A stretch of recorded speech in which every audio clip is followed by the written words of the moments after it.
नमस्कार मु धूमि प्रियदर्शिनी आपण को स्वागत करुच्ची मो चैनल किछि कथा किछि गपरे। आज पर्याय आमे गाल्पिक सुरेन्द्र महांती गल्प निसंग आकाशर द्वितीय पर्यायटी जानिबा। एहापरे जलवायु परिवर्तन पाई स्थान निरूपण लीला देवी पक्षर एक उत्कट समस्या हो पड़ा। मोर जलवायु परिवर्तन अवकाश विभिन्न स्थान परिभ्रमणर से एक आनंदमय संभावना देखिपारुथिले।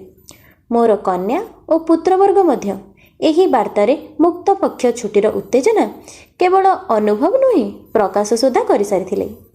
मात्र एक निषिद्ध चुंबनर गोपन स्मृति परी मोर अवचेतन एही स्थानटी जेपरि चिर आनंदमय लीला बा डाक्तर माने ताहा बुझीपारन्ते किपरि। लीला देवी एही स्थान निर्वाचन संपर्क में मोठारो पूर्वर सूचना पाइथिले। मोते निश्चय कौनसी सैनिटोरियम अपेक्षा आसाइमेल को पठेबा पई डाक्तर मानक सहित गोपन निश्चय परामर्श करिथान्ते। आउ डाक्तर मंडली ए स्थानर परिचय पाइथिले लीला देवी सहित संपूर्ण एकमत होइथान्ते। सेथिरे मोर क्षीणतम संदेह नथिला। मलेरिया और बैसिलरी डिसेंट्रीर नित्य लीलाभूमि बन्याग्रस्त अंचलर धान खेत घेरा निपट मफसली गाँ गोड़ीबाणपुर ए सबु कोलाहल और उत्तेजना मध्य मु किंतु मोर निर्वाचन को एक रहस्यवृत निरवतार वर्ष मध्य गुप्त करी रखिथिली। मु चाहूथिली निज ठारू पलायन करिबा पई, निज ठारू आत्मगोपन करिबा पई। मु अन्वेषण करुथिली एपरि एक स्थान, एपरि एक छायाछन्न ह्रदर निथर जलराशि जार अतल गभीरता मध्य मु खंडे उपल परी निश्चिन्न होइजिबी। लीला प्रस्ताव आरंभ कले प्रथमे हिमालयर विभिन्न गिरिनिवास आड़ू दार्जिलिंग। सेफ एपर्यंत देखी नाहांती। होटेलर खोला झरका बाटे सकाळर प्रथम आलोकरे रत्नर किरीट परी जो कांचनजंगा श्रृंग उद्भासित हुए ताहार विज्ञापन चित्र से देखिछंती।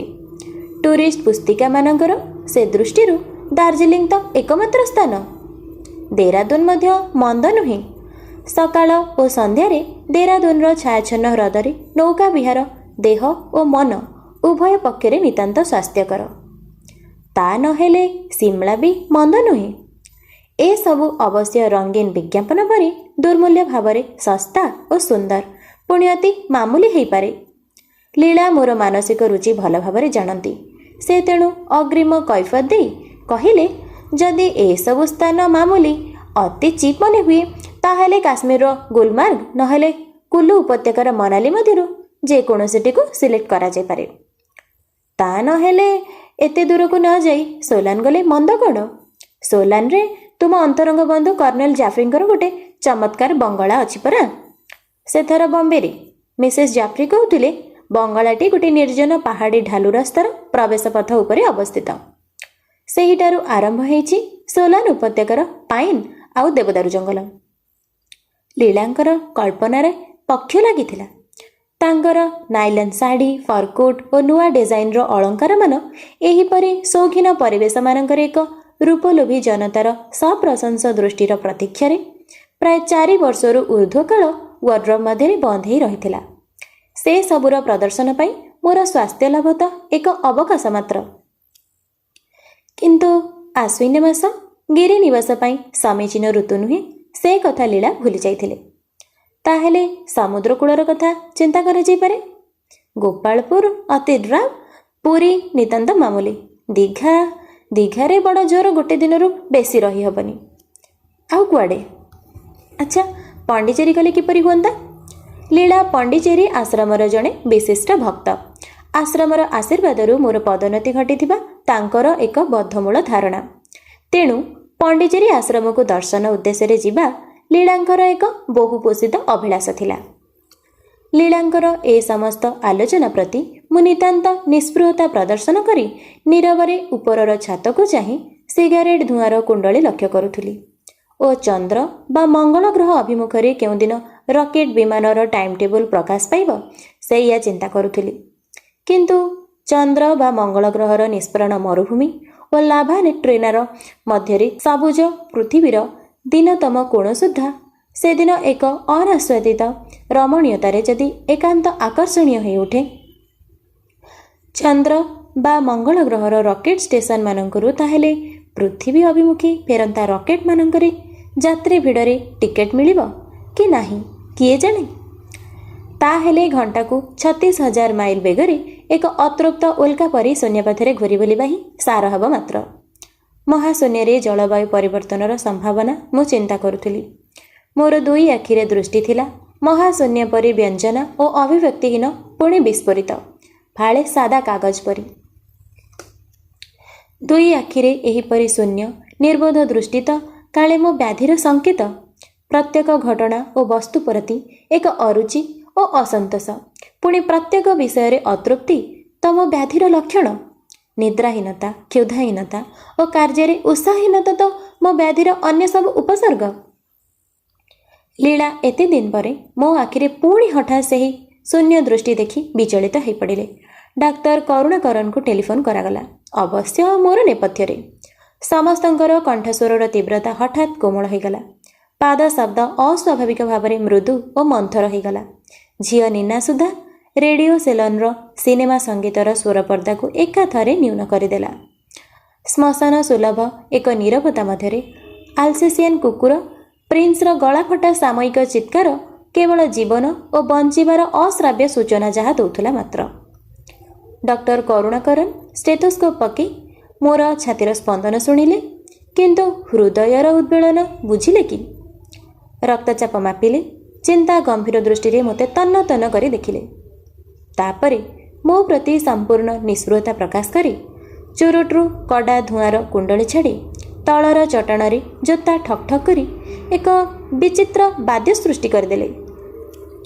ଡକ୍ଟର କରୁଣାକରନ ଶେଷରେ ଦଗ୍ଧ ଚୁରୁଟ ଖଣ୍ଡ ଆଷ୍ଟ୍ରେରେ ଦଳି ଲିଭେଇ କହିଲେ, ଲୀଳା ଦେବୀ, ଆପଣ ଏହାକୁ କିଛିଦିନ ଲମ୍ବା ଗୁଡ଼ି ପରି ଏକାକୀ ଛାଡ଼ି ଦିଅନ୍ତୁ।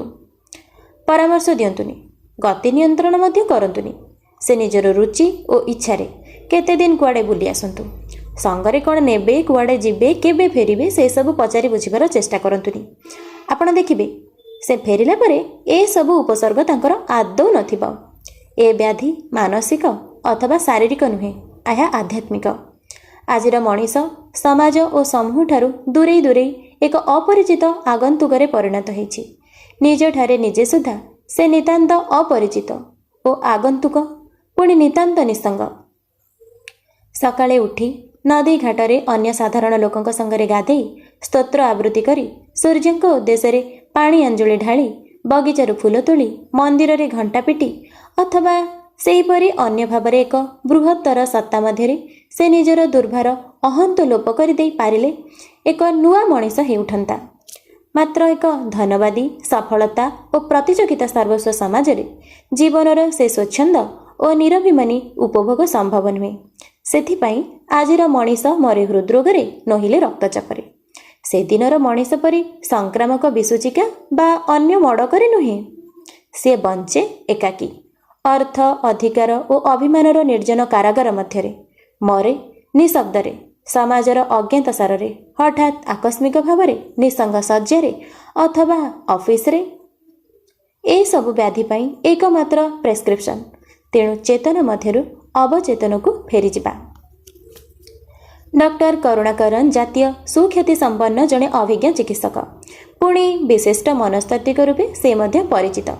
ତାଙ୍କ ମୁଣ୍ଡରେ ଛିଟ୍ ଅଛି ବୋଲି ଅନେକେ କହିଲେ ହେଁ ତାଙ୍କ ମତାମତ ଯଥେଷ୍ଟ ସମ୍ମାନିତ ହୋଇଥାଏ। ଡକ୍ଟର କରୁଣାକରନ ଆଉ ଖଣ୍ଡେ ଚୁରୁଟରେ ନିଆଁ ଲଗାଇ କହିଲେ, ଲୀଳା ଦେବୀ, ଏକୁଟିଆ ଛାଡ଼ିଦେଲେ ତାଙ୍କୁ ହରେଇ ବସିବାର ଭୟ ହେଉଛି କି? ଆପଣମାନେ ତ ପୁଣି ସ୍ୱଭାବରେ ନିତାନ୍ତ ଜେଲସ୍। ଡକ୍ଟର କରୁଣାକରନ ନିଜର ରସିକତାରେ ଉଚ୍ଛ୍ୱସିତ ଅଟ୍ଟହାସ୍ୟ କରି କହି ଉଠିଲେ, ଲୀଳାଙ୍କ ମୁହଁର ଭାବଭଙ୍ଗୀ ମୁଁ ଚାହିଁ ଲକ୍ଷ୍ୟ କରୁଥିଲି। ମୋର ଜଳବାୟୁ ପରିବର୍ତ୍ତନ ଅବକାଶରେ ରଙ୍ଗୀନ ପକ୍ଷ ମେଲି ତାଙ୍କର ବିଭିନ୍ନ ସ୍ଥାନ ଭ୍ରମଣର ସମ୍ଭାବନା ଏହିପରି ଭାବରେ ଜଣେ ଖିଆଲବାଜ ଡାକ୍ତରର ପରାମର୍ଶରେ ହଠାତ୍ ବିଡ଼ମ୍ବିତ ହେବ ବୋଲି ସେ ଆଶା ବା ଆଶଙ୍କା କରିନଥିଲେ।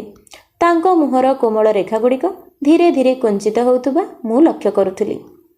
ଆଃ, ମୁଁ ତ ଚାହେଁ ଏହି ଛଦ୍ମବେଶ ଫିଙ୍ଗି, ଚେତନର ଏହି କଇଁଛ ଖୋଳ ଭାଙ୍ଗି, ପରିବେଷ୍ଟନୀର ଏହି କାରାପ୍ରାଚୀର ଲଙ୍ଘନ କରି ଅବଚେତନର ଅତଳ ଗହ୍ୱରକୁ ଲମ୍ଫ ଦେବା ପାଇଁ। ତାହାର ସମ୍ଭାବନା ସୁଦ୍ଧା ଏକ ନୂତନ ଉତ୍ସାହରେ ମୋର ସ୍ତିମିତ ଜୀବନବୋଧକୁ ପୁଣି ଉଦ୍ରିକ୍ତ କରିଦେଲା। ଲୀଳା ଡାକ୍ତରୀ ପରାମର୍ଶ ମାନି ମୋତେ ଏହାପରେ ମୋର ଗତି ବା ଗନ୍ତବ୍ୟ ସମ୍ପର୍କରେ କିଛି ପଚାରି ନାହାନ୍ତି। ଦୈନିକ ଡାକ ଓ ଖବରକାଗଜରେ ମୋର ସାମୟିକ ପ୍ରୟୋଜନ ନାହିଁ। ମୁଁ ଚାହେଁନି ଟେଲିଫୋନ୍। ମୁଁ ଚାହେଁ ହଜିଯାଇ ନିଜକୁ ପୁଣି ଆବିଷ୍କାର କରିବା ପାଇଁ। ତେଣୁ ମୋର ଠିକଣା ଦେଇଯିବାର ଆବଶ୍ୟକତା ମଧ୍ୟ ନଥିଲା। ମୁଁ ଚାହେଁ ନାହିଁ ସକାଳେ ଦାଢ଼ି କାଟିବାକୁ, ଇସ୍ତ୍ରୀ ଦିଆ ଲୁଗା ପିନ୍ଧିବାକୁ। ମୁଁ ଚାହେଁନି ଦୈନନ୍ଦିନ ବଞ୍ଚିବାର ଅବାନ୍ତର ଅକାରଣ ବୋଝ। ସେଥିପାଇଁ ଖଣ୍ଡେ ଛୋଟ ଆଟାଚି କେସ୍ରେ କେବଳ ଖଣ୍ଡେ ଦିଖଣ୍ଡ ଲୁଗା ଧରି ମୁଁ ଯେତେବେଳେ ଦୀର୍ଘ 3 ମାସ ଛୁଟି ନେଇ ବାହାରି ପଡ଼ିଲି, ଲୀଳା ମନେ ମନେ ଘୋର ଆତଙ୍କିତ ହୋଇଥିଲେ ହେଁ ମୋର ବ୍ୟାଧିର ପ୍ରକୋପ କାଳେ ବୃଦ୍ଧି ପାଇବ, ସେହି ଆଶଙ୍କାରେ କୌଣସି ପ୍ରତିବାଦ କରିନଥିଲେ। 7 ଆସିଗଲା। ଷ୍ଟେସନ ଅଞ୍ଚଳର ନିର୍ବେଦଗ୍ରସ୍ତ ପରିବେଶ ପୁଣି ମୁଖର ହୋଇଉଠିଲା। ଚା ଦୋକାନୀ ଗୋଟେ ପ୍ରକାଣ୍ଡ କେଟଲିରେ ଚା ଭର୍ତ୍ତି କରି ଗୋଟେ ପାଛିଆରେ ବାଦାମ ତେଲଭଜା ବରା, ପକୁଡ଼ି ପ୍ରଭୃତି ଧରି ପ୍ଲାଟଫର୍ମ ଆଡ଼େ ଧାଇଁ ଯାଉଥିଲା। ମୁଁ ବୟସରେ ବହୁ ବହୁ ବର୍ଷ ପଛକୁ ପଳି ଯାଇଥିଲି।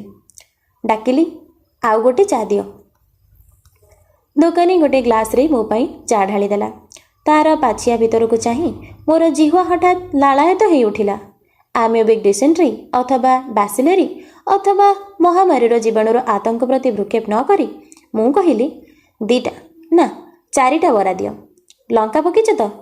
ନାଲି କଟା ଲଙ୍କା? ସେହିପରି ଲଙ୍କା ଥିବ ବରା। ଇଗଲର କଳା ବଙ୍କା ନଖ ପରି ବଙ୍କା ବଙ୍କା ଆଙ୍ଗୁଳି ମେଲି 4ଟା ବରା ଗୋଟେ ପତ୍ର ଠୁଙ୍ଗାରେ ଦୋକାନୀ ମୋ ପାଇଁ ବେଞ୍ଚ ଉପରେ ରଖିଦେଲା। ହଠାତ୍ ମୋର ମନେ ପଡ଼ିଗଲା, ବହୁ ବେଳୁ ମୁଁ ଅଭୁକ୍ତ। ଏକ ଜାନ୍ତବ କ୍ଷୁଧାର ତାଡ଼ନାରେ ମୁଁ କଳେ ବରା କାମୁଡ଼ି ନେଲି। ନାଲି ଲଙ୍କାର ରାଗରେ ମୋ ଆଖିରୁ ପାଣିଧାର ବୋହି ଆସିଲା। 30 ବର୍ଷ ତଳର ଜୀବନର ସ୍ୱାଦ ଯେପରି ଜିହ୍ୱା ଓ କଣ୍ଠନାଳୀ ଭେଦି ମୋର ସ୍ତିମିତ ସ୍ନାୟୁ କେନ୍ଦ୍ରଗୁଡ଼ିକୁ ଉଜ୍ଜୀବିତ କରିଦେଉଥିଲା ଏକ ବିଚିତ୍ର ତୀବ୍ରତାରେ। ଏ କିଏ? ମଣ୍ଟୁ ନା? ମଣ୍ଟୁ? ମଣ୍ଟୁ ଏକ ଅତି ପରିଚିତ, ଅତି ଅନ୍ତରଙ୍ଗ ସମ୍ବୋଧନ। ଦିନେ ସେହି ଅର୍ଥହୀନ ଅଥଚ ମମତାପୂର୍ଣ୍ଣ ନାମରେ ମୁଁ ପରିଚିତ ଥିଲି। ଆଜି ଗୋଟେ ଅପରିତ୍ୟକ୍ତ ନିର୍ଜନ ଗହ୍ୱର ମଧ୍ୟରେ ଏକ ସୁଦୂର ପ୍ରତିଧ୍ୱନି ପରି ତାହା ଶୁଭୁଥିଲା। ଏ କିଏ? ମଣ୍ଟୁ ନା? ରୁମାଲର ବରାର ବାଦାମ ତେଲ ଆଙ୍ଗୁଳିରୁ ପୋଛୁ ପୋଛୁ ମୁଁ ଚାହିଁ ଦେଖିଲି, କରୁଣୀ ଦାଦି ଶଙ୍ଖୁଳିବା ପାଇଁ ମୋ ଆଡ଼େ ଆଗେଇ ଆସୁଛନ୍ତି। ଇତିମଧ୍ୟରେ ଦୀର୍ଘ 30 ବର୍ଷ ବ୍ୟବଧାନର ରେଖାଙ୍କିତ ଛାୟା କରୁଣୀ ଦାଦିଙ୍କ ମୁହଁ ଓ କପାଳ ଉପରେ ଦୀର୍ଘ ଓ କୁଟିଳ ହୋଇ ଉଠିଥିଲା। ମୁଣ୍ଡର ବାଳ ସବୁ ପାଚି ଧଳା ପଡ଼ିଯାଇଥିଲା। ସ୍ୱାସ୍ଥ୍ୟପୁଷ୍ଟ ନିଟୁଳ ଦେହ ଲୋଳିତ ଦିଶୁଥିଲା।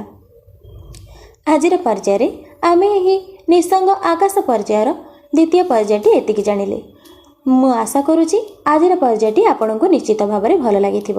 ରହୁଛି, ଧନ୍ୟବାଦ।